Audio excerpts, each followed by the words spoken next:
I try to do that with these shoes, which I've already been reprimanded for. I'll explain later, but if there's not a little irreverence in the equation, then Steve isn't happy. And I want Steve to be happy today.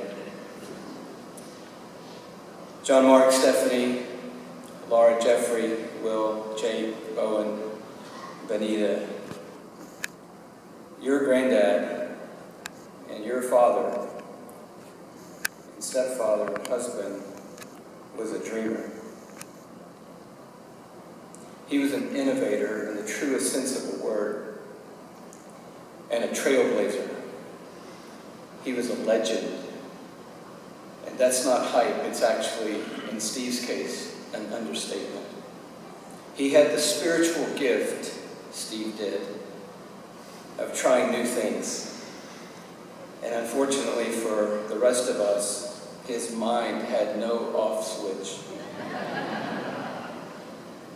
My life, Shelley's life, everyone's life that's ever been touched by our life has been changed forever because of Steve.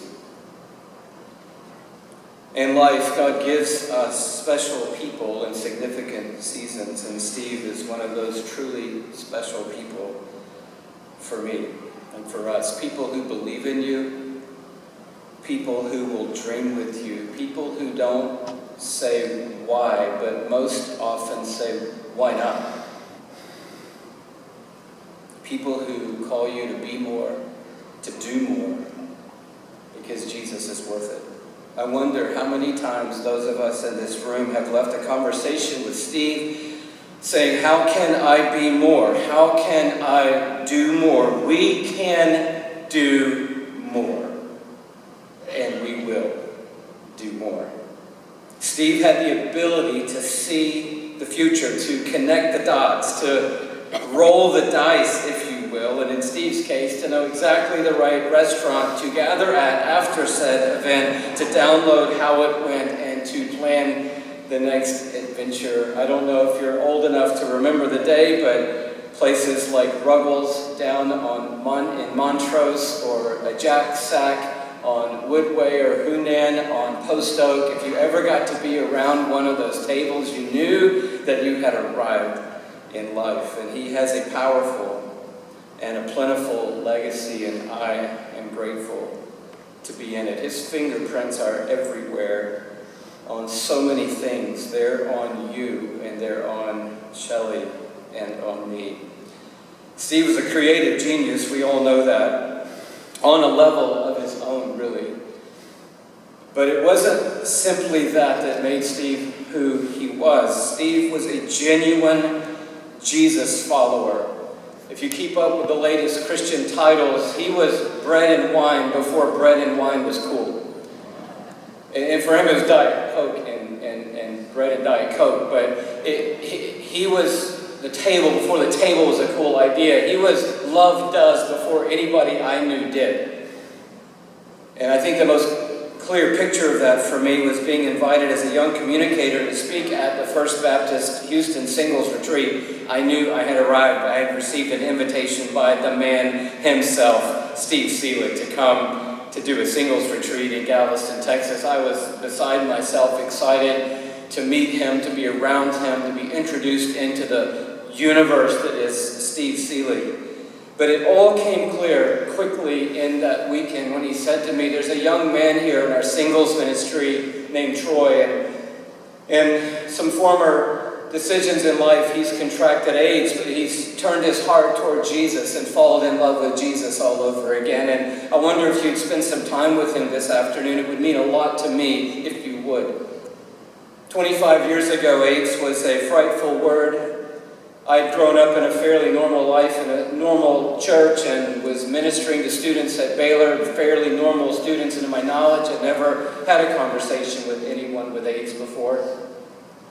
And I can see in my mind so clearly right now, sitting on a stairway talking to this young man who became a very close friend to Shelley and myself, and feeling as much like Jesus as I had at any time in my life up to that point.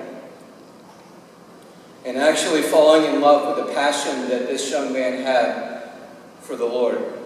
An introduction that wouldn't have happened without someone like Steve, who was always ahead of his time. I remember standing in a small church in West Texas, like I'm standing right now at Troy's funeral many, many years ago. And then how ironic that Stephanie said to Shelley a few days ago, John Mark was with Steve early in the morning a few days ago, 5 a.m., and he said, I see Jesus. And I see Troy with him. Steve had a way of seeing people, and he brought them along. He knew how, more than anyone, to speak the truth in love. He was a special person to us in significant seasons. If you're a visionary, Steve was your soulmate. Steve led most conversations with these lines. Hey, what are you doing? When Steve got sick and lost track of time, that could have come at any time of the day or night. Second leading phrase, hey, I want to talk to you about an idea. You would meet Steve, many of you have, and you would think it was just for lunch, but you didn't know you'd been summoned to a gathering of ideas, and Steve would at some point mysteriously produce the small white note card, which he would then place beside his place setting, which had listed on it all of the world-altering ideas that you would discuss at that particular meal. I remember the time that Steve went with me to Nashville to what was then Sparrow Records, and we walked down a hall to a sub-label called Star Song, and he introduced me to a man named John Mays, and he said, John, this is my friend Louie. He's doing a conference called Passion. They did one last year in Austin. The next one's coming up in about 6 weeks. I think you should come, John, and record it and make Passion music available to the world. So if anyone has ever heard a song from Passion or an album from Passion or any of the wave of worship from Passion, that dot was connected by one of the items on Steve's white card that day. Introduce Louie to John Mays so that John Mays can come and record Passion so that the world can be different. I remember meeting a man in Houston, a young man named Jim Mauser, who ran a design company called Origin Design. And Steve said, you should know Jim. And Jim then proceeded to design the Passion logo, which we still use to this day. Everything we do has that Passion P on it. All of the dots were connected by Steve. I remember, and Beth has alluded to it, as we were coming into Passions, Steve said, I know who has to speak there. There's this woman speaker from Houston, and she's amazing, and I'll introduce you to her. And I thought, Steve, we already know who Beth Moore is. We don't really need you to make the introduction. But in Steve's mind, he had to make all the introductions in life. And I said, I've heard of her, Steve. She's the most famous woman Bible teacher in the world, or maybe the most famous Bible teacher in the world. And he said, I know, but I can get her to your event.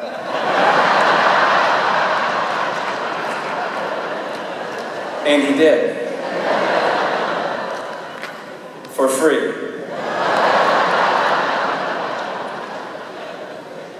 A few years later, there was an event we did where a huge storm came. Thousands of people got trapped in a storm. It was pre-internet days. We ended up losing a little money, about $100,000 we were short.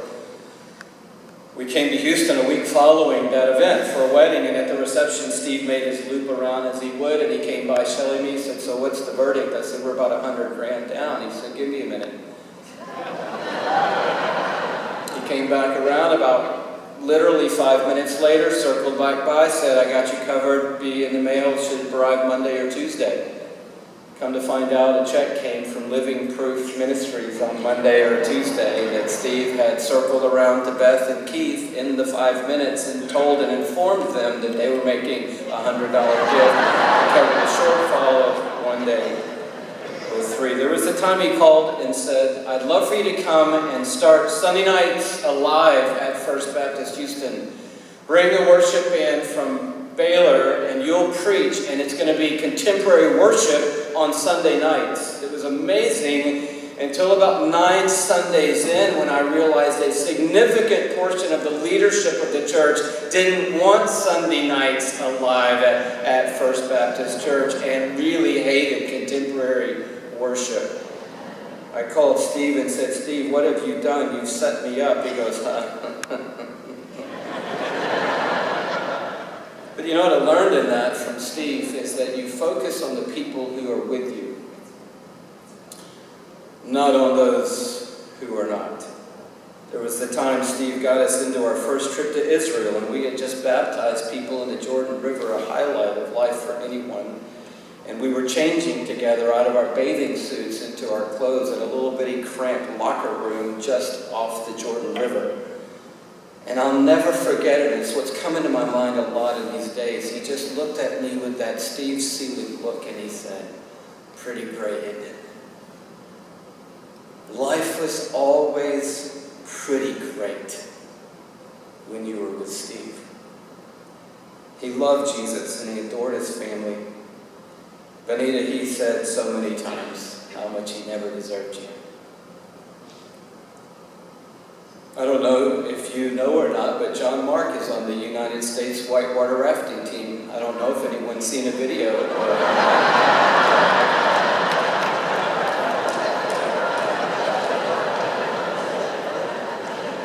Apparently you have. Stephanie's wedding was the crowning achievement in Steve's life. His pastoral heart and his creative mind all exploded in wonder in that day.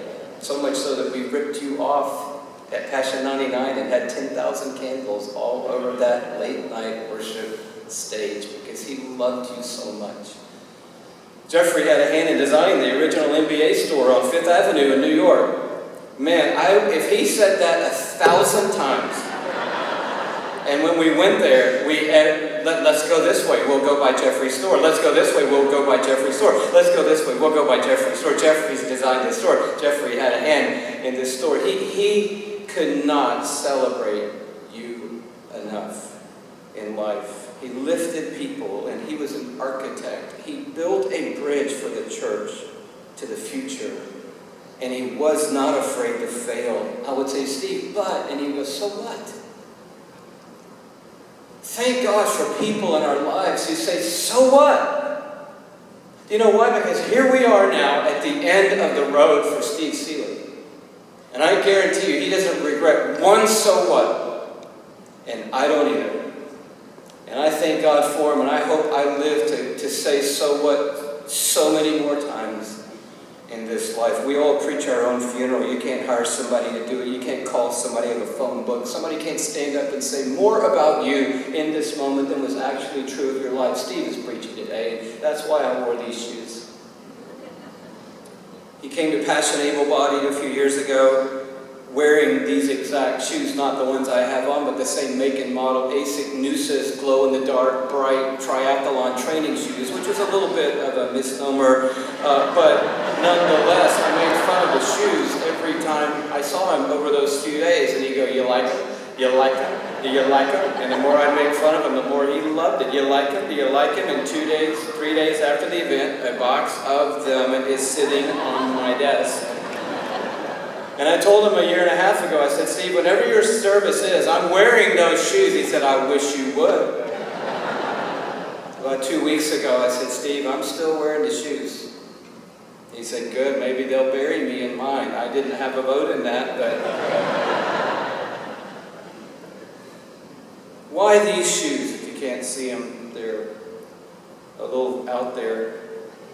Great conversation starters when I do work out in them. Because you couldn't miss him. He was a little zany, slightly irreverent, well, a lot irreverent. He did glow in the dark. He was always moving fast, and you couldn't forget him. My hope today is to continue the legacy that was planted in me through Steve. To embody the gospel, not just to talk about it. To love people at their best and at their worst. To have fun. To push the envelope. To refresh the package while clinging to the Savior, to keep moving, to never settle, to win souls, and to finish strong.